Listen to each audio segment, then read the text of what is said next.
Hello, Chanute High School faculty, and welcome to the digital version of the September faculty meeting. It happens to be Labor Day today, so happy Labor Day and welcome to September. It's hard to believe that we're in 2012 and it's already September. We have 3 Fridays behind us of our school year, and we're just really fully engaged into the school year. I want to thank you all for helping us get off to a smooth start. It seems like that we had very few problems, and we're just off to a very smooth running start, and we appreciate everyone's effort in making that happen. So let's move on to the September faculty meeting. The September faculty meeting will be a PowerPoint that you're about to watch. If you're watching this, you've already found where you're supposed to be.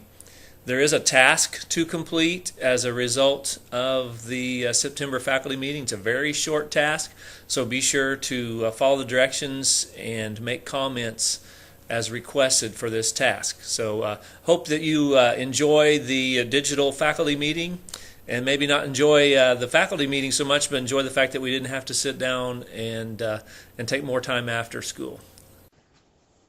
So we have some obligations to take care of with regards to our monthly faculty meetings and our 9 hours of staff development. So let's make sure that we get organized. We're all on the same page.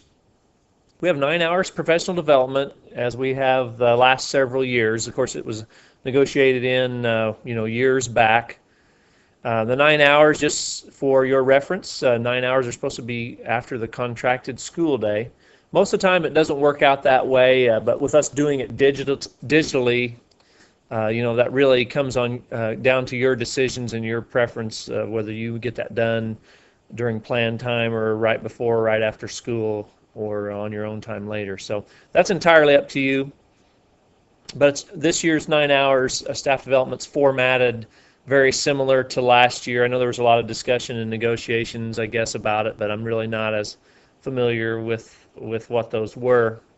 But we'll have about 6 hours of professional development in the building, and then there's reserved 3 hours of Tech Tuesdays or other technology training.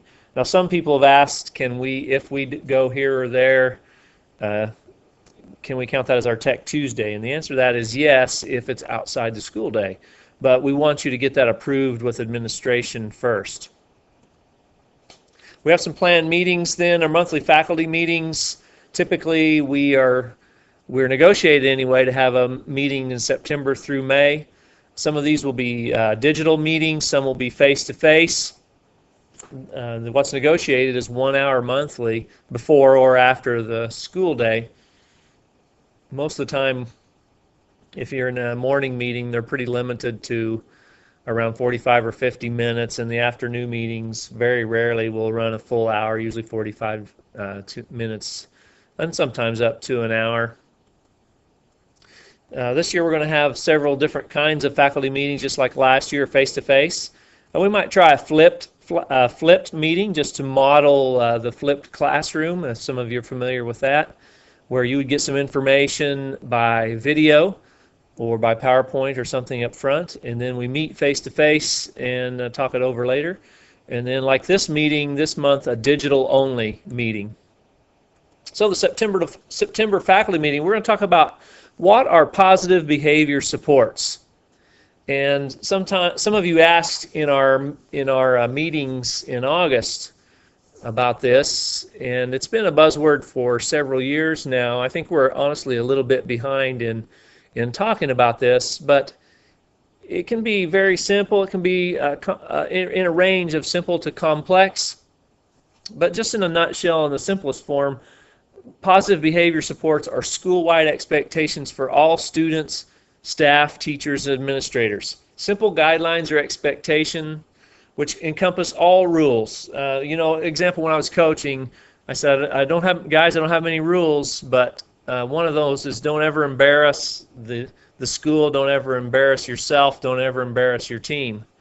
And then we throw in don't embarrass your family. Those are, very vague and very general, but as high school students leading into adulthood, students have to start figuring those things out and figuring out how to achieve those. An example of positive behavior supports might be this. We might have these posters up on our buildings. We might have these 3 things on our back of our student IDs. So if we were, this is an example. I think it's one that maybe we can live with, and we're going to talk about it. But very simple. Respect yourself, respect others, and respect property. And then a second part of that, be safe and be responsible. And the last part of that, respect relationships and respect responsibilities. All right, and what you want to look at in a positive behavior supports system is, are these 2, 3, 4 things all encompassing? Would most student behaviors, staff behaviors, student actions, staff actions fall within one of these 3 bullets? And if all those actions don't fall within the bullets, then maybe you need to look at revising part of the positive behavior support system or adding to it, etc.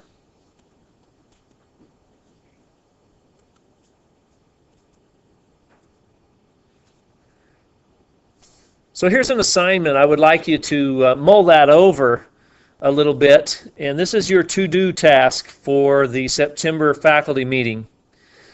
And I'll let you read that along with me. Reflect on the sample positive behavior supports. Are there behaviors or actions that wouldn't be covered in these expectations? So like we said, do those 3 things cover, are they all encompassing of all the actions and behaviors that we might see?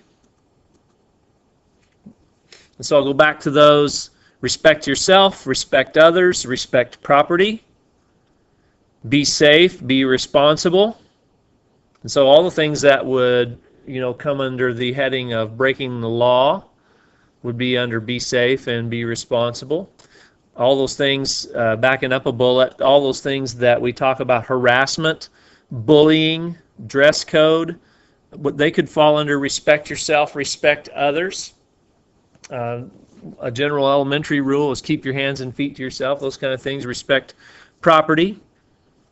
We have some students who are teased occasionally about sexual orientation, so that would fall under respect relationships. And then get your homework done on time. Do your best on tests. Give your best effort. Those would fall in the last bullet, respect relationships and respect responsibilities. So just looking at those, back to your assignment, reflect on the sample positive behavior supports. Are there behaviors or actions that wouldn't be covered in these expectations? If you were king, what would your positive behavior support expectations look like? Would you make changes to this? So I think that's a pretty good system, positive behavior support, but you might have some great ideas that we can benefit from. So that's what the goal of this task is, that we get 100% participation from our faculty. And if we were going to do a very general, simplified, positive behavior support system, this is just a starting point. What would our 1, 2, 3, 4 things be that we would really live and die on? So to complete this task, you're already here. Make comments as directed on kentwire.com. So just down at the bottom of the page under the comment section, put your name and your comments. And there you can read this at the bottom of that page on the website as well. Can we teach and reinforce those things about being respectful, be respectful of property, be safe, be responsible? Can we teach and reinforce those? Can we do that in class? Can we do that in the hallways? Can we do that at activities? Can we do that in advisory? Can we do that everywhere at school? And then another piece that ties to the positive behavior support would be teaching students social skills so that they could actually learn to display appropriate social skills in appropriate settings. One of the things that many of us have been exposed to, some of the Ruby Payne books on poverty. The new book is Bridges Out of Poverty. And one focus of these books by Ruby Payne is to get students to adapt to the world of college, the world of business, which is largely a middle-class world. If students want to be successful, they have to be able to understand and conform to middle-class norms. So as we look at this, are we, as we set up a system of positive behavior supports, are we willing to take the time and make the effort to teach students social skills? The Boys Town model is something that we're trying to do K through 12, and we're incorporating that at different levels in K through 12. But one thing that we want to start doing at the high school is to incorporate expectation of demonstrating the social skills of the Boys Town model. Very simple. These are in a nutshell. They're much more, really not that much more, but they're more engaged or in depth than what I've put here in the PowerPoint. And you'll be able to see those. I've already sent that to you on the web page as a website, and I'll ask you to do that again. But simple thing, look people in the eye when they're talking to you, when you're talking to them. Stay calm. In almost every situation in a positive behavior support, we want people to stay calm. This is not, positive behavior supports are not just for students. They're for students and all staff, everyone that either receives services from the high school or gives services from the high school. Say okay, even when you disagree. Say okay. Okay doesn't mean you agree. Okay means you're going to live with a decision. Get right to work even if you dislike the activity. If you disagree, discuss it later. Boy, can we benefit from that in the classroom. Accept no as an answer. Learn to greet others appropriately. Resist negative peer pressure by emphatically saying no, thank you. Apologize when you're wrong and don't make excuses. Can we benefit from that? Students need to learn to give compliments. In fact, staff, we all need to learn to give compliments. Accept compliments. Volunteer and report inappropriate behavior that's unsafe. Well, if you're wondering, if you're sitting around and planning and you're wondering, what should I do in advisory? I just listed about 15 of those Boys Town social skills that you can review, talk about, and practice in your advisory class or in any time you have downtime in class. So if you have 3 minutes left at the end of a class period, pick one of these and talk about it with your students. You'll never run out of things to do. Here's that web page I was telling you about. I'll also have this at the bottom of the page on our to-do list today on the bottom of the kentwire.com page where you're getting this faculty meeting. We have some announcements to end our meeting today. Just real quick reminder, these were due about a week ago. Is your subfolder exemplary? Comment time, just a reminder, everyone but Ashley's heard this, comment time is a teaching prep. It's not an extra 30-minute planning period. I wish it could be for you. I know how busy we all are. But it's another teaching prep. If you're not dealing with it as such, then you're being neglected in your duties. All of your PLCs, a norm for everyone's PLC and every person in the PLC is that they participate. And your part of participation is being fully engaged in whatever your hallway plan is on Monday through Friday. And then a focus of our August in-service was that we're going to do a better job of communicating with parents. And one thing that we talk about every year, but that we insist on this year, is establishing a line of communication with the parent of each of your students. Is that a verbal line by telephone? Is that using the student agenda? Or is that doing email or text? We want these to be confirmed lines of communication. So that means you've sent a message to the parent and you've received an answer from that parent, so you know that that is an acceptable mode of communication. If you haven't started doing that, that's an expectation. We really want to bring our parents in as partners to be more effective as a school.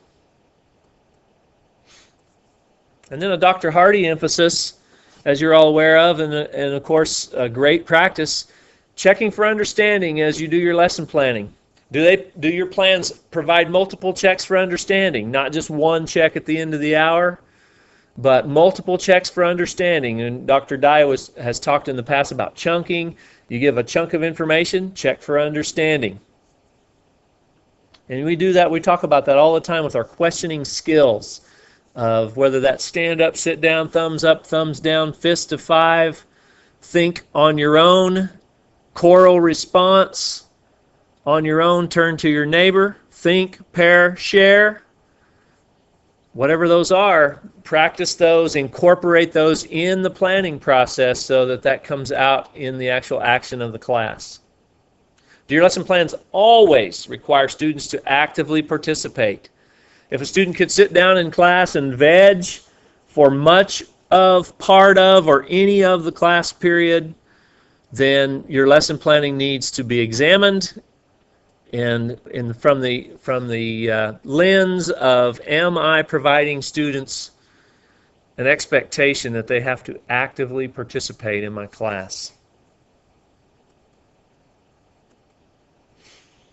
Okay, so back to our task.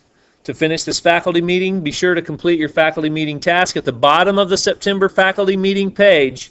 That's where you are right now. So if you're watching this PowerPoint video, then you're in the right place. So while you're on kentwire.com, go down into the comment box, put your name, place your comments about positive behavior supports. Simple comments is these are substantial. We don't need to add anything. Or you can say, let's look at adding this. If I were king of Chanute High School, this would be our positive behavior support system. We would focus on these 2 things, these 3 things, these 4 things, these 5 things, whatever it is. So this may be as simple or in depth as you see fit.